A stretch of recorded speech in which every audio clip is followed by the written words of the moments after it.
So, hi, disciples. I am here with Brandy Muniz, who is the executive director for All People's Community Center. As many of you know, the Christian Church Disciples of Christ has had a long history with both the church and the center. It goes back many, many decades. And a lot of that relationship has been based on serving people in a community through many challenges, through some good times and some challenging times. And so I just wanted to check in with Brandy, hear about what's happening in the area, how the center is responding, and then also maybe how we can help the center.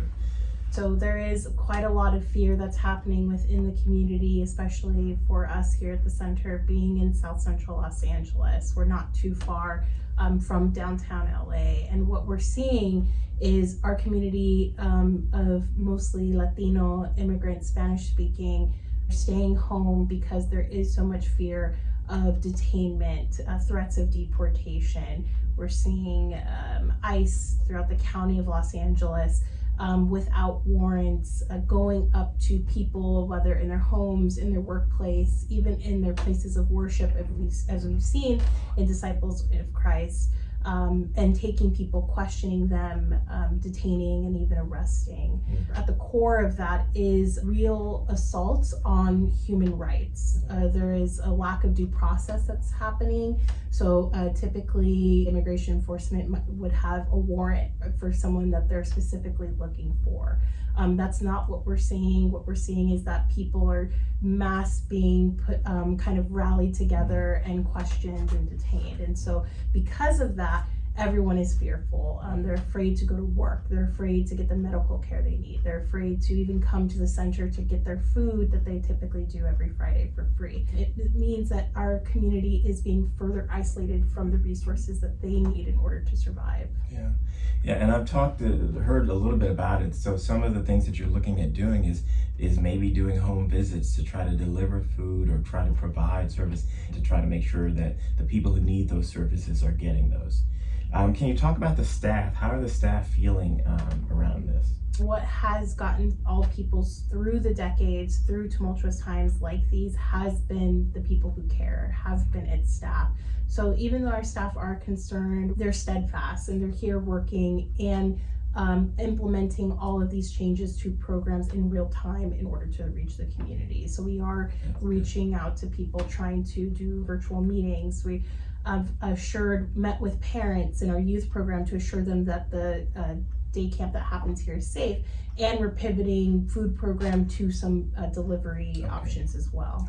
Being on the board, we've talked a little bit about the possibility of these drastic budget cuts that will end funding to the city and that ends funding to the center.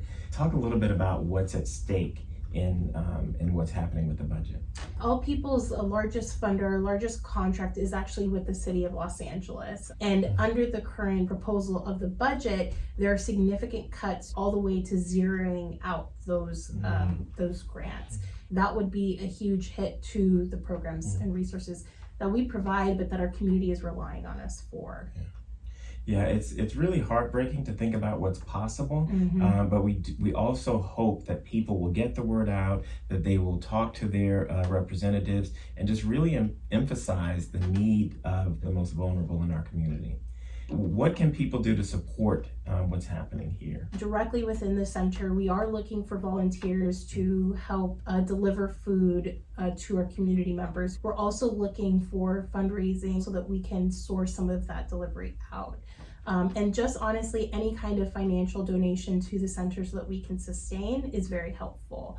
We're also looking for volunteers specifically around their well-being. So if someone is a therapist, if someone works with children around trauma, anything like that, and would like to support the center, we want to be able to host virtual events for our communities because there is a lot of trauma and fear that's happening to our community, also for our staff. So if there's anyone that would cares or focuses in well-being or wellness, is open to meeting with staff, whether it's one-on-one or in group settings, to just ensure that the people who are taking care of others are also being taken care of. Thank you so much for taking the time, Brandy. Thank you. So, disciples, we are a movement for wholeness in a fragmented world. And right now, one of our crucial ministry partners, All People Community Center, needs your help. Go to the website, figure out how you can help, whether it's volunteering, financially supporting, or just writing your congresspersons. Get the word out, because we really value this center. We really value the work that they do, and we want to support them in whatever way we can.